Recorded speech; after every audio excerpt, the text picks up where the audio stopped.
The next thing I'd like to share with you is how to create a sprouting zone. Now, whether you have a small kitchen or a large, it really doesn't matter, and a lot of people use space as almost an excuse as to why they can't sprout in their kitchen. But actually, you can see here, all I've got is a tray, and this can actually create the zone. So even if your kitchen is tiny, you can still take the tray and put it somewhere else, perhaps on top of a washing machine or a fridge, or even in a different room. And because it's on a tray, it's completely portable. All you need to make sure is that you have access to clean running water of a good quality.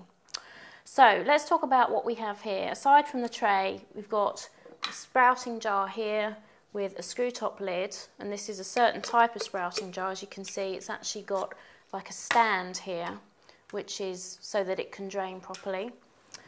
We have a different type of sprouting jar here with some sprouts already growing. Now this also has a screw top lid with a mesh, a metal mesh as opposed to a plastic one, but no stand, and I'm going to talk about that in a second as to which one would be better.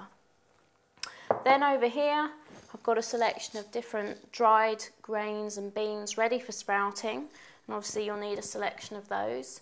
And then I have some pure water ready to pour in, and finally some kitchen towel to use in order to mop up any damp splotches or anything that should come out while you're actually draining your sprouts.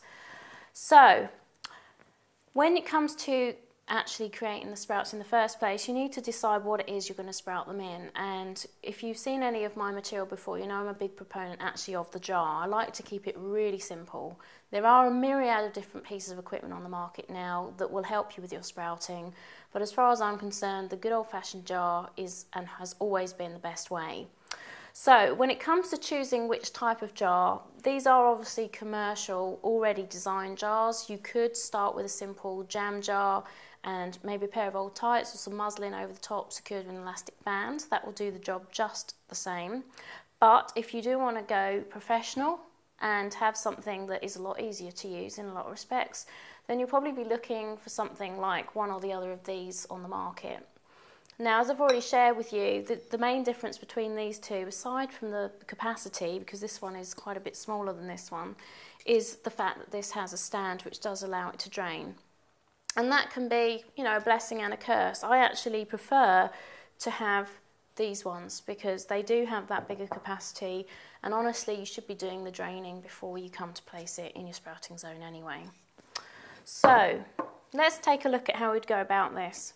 First of all, here's some dried beans in here ready to sprout. These are mung beans, and what we're going to be doing is just adding the water here.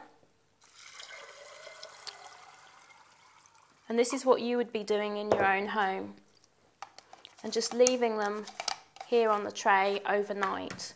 So I obviously recommend that you do as many as you possibly can in order to get as many sprouts on the go at one time, because really if you're going to sprout you may as well do it in style, which means having at least 2 or 3 sprouts on the go at any given time.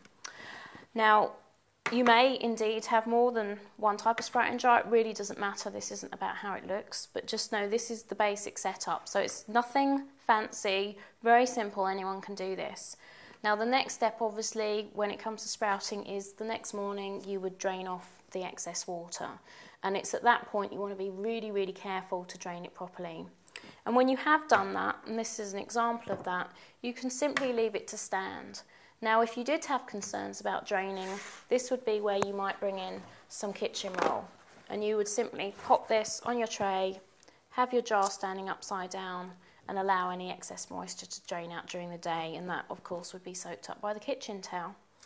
So that really is all there is to it, and it simply then is a case of keeping this as close to a good source of water as you possibly can.